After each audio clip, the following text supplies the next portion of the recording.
আজকে বানিয়েছি ইনস্ট্যান্ট আমের আচার। ভীষণ লোভনীয় দেখে মনেই হচ্ছে, বুঝতেই পারছেন। তো এইভাবে আচার করলে আপনাদের রোদে দেওয়ার ঝামেলাও থাকবে না, আর হচ্ছে নষ্টও হবে না। এই যে পদ্ধতিতে আমি দেখাচ্ছি এটা ইনস্ট্যান্ট, এইভাবে করে দেখবেন। এই যে প্রথমে আমি আমগুলোকে হচ্ছে পরিষ্কার করে ধুয়ে নিয়েছি, একদম পুরো পরিষ্কার জল দিয়ে ধুয়ে নিয়েছি। এবার হচ্ছে আমের যে উপরের খোসা, সেই খোসাটা আমি ছাড়িয়ে নেব।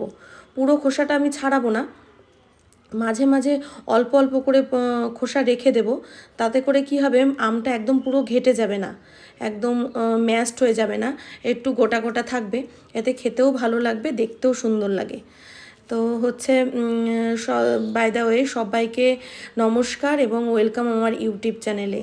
তো বহুদিন যাবৎ বড় ভিডিও আমি দিতে পারছি না, ভীষণ শরীর খারাপ ছিল সেজন্য। তো ভাবছি এখন একটু সুস্থ হয়েছি, তাই ভাবছি আপনাদের সঙ্গে আমের আচার এখন আমার তৈরি করা হয়নি। অসুস্থতার কারণে আমি এখনও আচার তৈরি করে পারিনি। তো আজকে আচারটা করেছি, সেজন্য ভাবলাম আপনাদের সঙ্গে একটু শেয়ার করি। তো হচ্ছে প্রথমে যে আমি ছালটাকে সব মোটামুটি ছাড়িয়ে নিয়েছি, হাফ হাফ করে দিয়ে এইরকম চৌকো চৌকো করে কেটে নিচ্ছি। এটা হচ্ছে একটু আঁশ হয়েছে, আটিটা একটু দাঁড়িয়েছে, এই রকম টাইপের আমের আচারটাই ভালো লাগে খেতে। সবার প্রথমে মশলাটা রেডি করব। মৌরি, কালো জিরে, আর হচ্ছে গোটা জিরে, আর সর্ষে, গোটা ধনে, তেজপাতা, শুকনো লঙ্কা নিয়েছি দুটো, একটু হচ্ছে নিয়েছি গোলমরিচ, আর হচ্ছে কটা মেথি।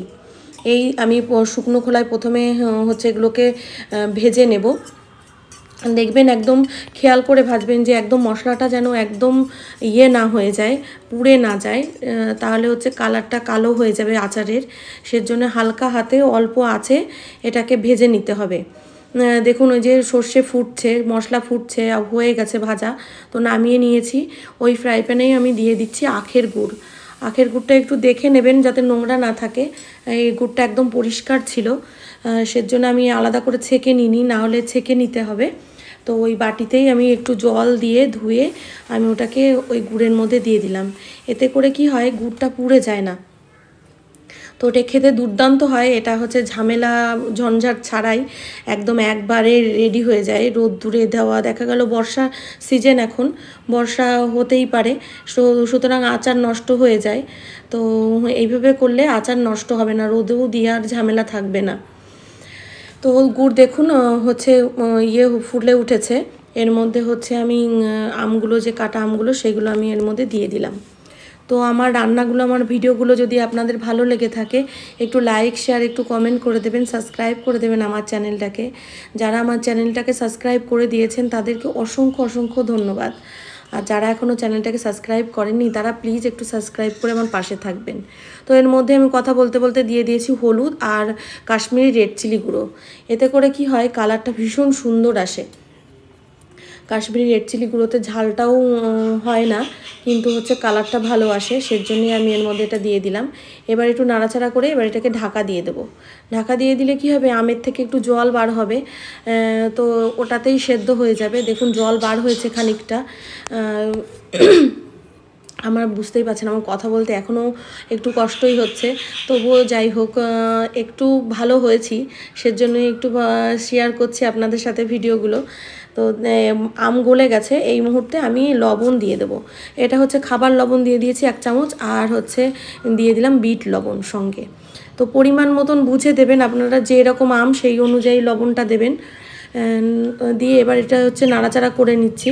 প্রথমের দিকে লবণটা দেবেন না, লবণটা দিলে কি হবে, প্রথমেই জল গলে যাবে, এতে করে আমটা একদম নরম হয়ে যাবে, তাতে করে একদম ঘেটে যাবে, ভালো হবে না। দেখুন জলটা শুকিয়ে এসেছে, একটু আঠা আঠা ভাব হয়ে গেছে। এবার যে মশলাটা আমি রেডি করে রেখেছিলাম, একদম দেখুন পেস্ট, মানে গুঁড়ো করে নিইনি, ডাস্ট করে নিইনি, একটু গোটা গোটা অবস্থাতেই আছে, এটা আমি এর ভেতরে দিয়ে দিলাম। এবার মশলাটাকে একটু ভালো করে নাড়াচাড়া করে নিতে হবে যাতে সব আমের সঙ্গে লেগে যায়। তো এর মধ্যে আর দিয়ে দেবো হচ্ছে 1 চামচ কি 1.5 চামচ মতন ভিনিগার। ভিনিগারটা দিলে কি হবে, আচারটা সহজে নষ্ট হবে না। আপনাদের 1 বছর আপনারা এইভাবে আচারটাকে খেতে পারবেন। নষ্ট হবে না, রোদে দেওয়ারও ঝামেলা থাকবে না। কিন্তু এটা দিয়ে আর নাড়াচাড়া করা যাবে না, গ্যাস বন্ধ করে দিতে হবে। Ready and serve. সবাইকে অসংখ্য ধন্যবাদ।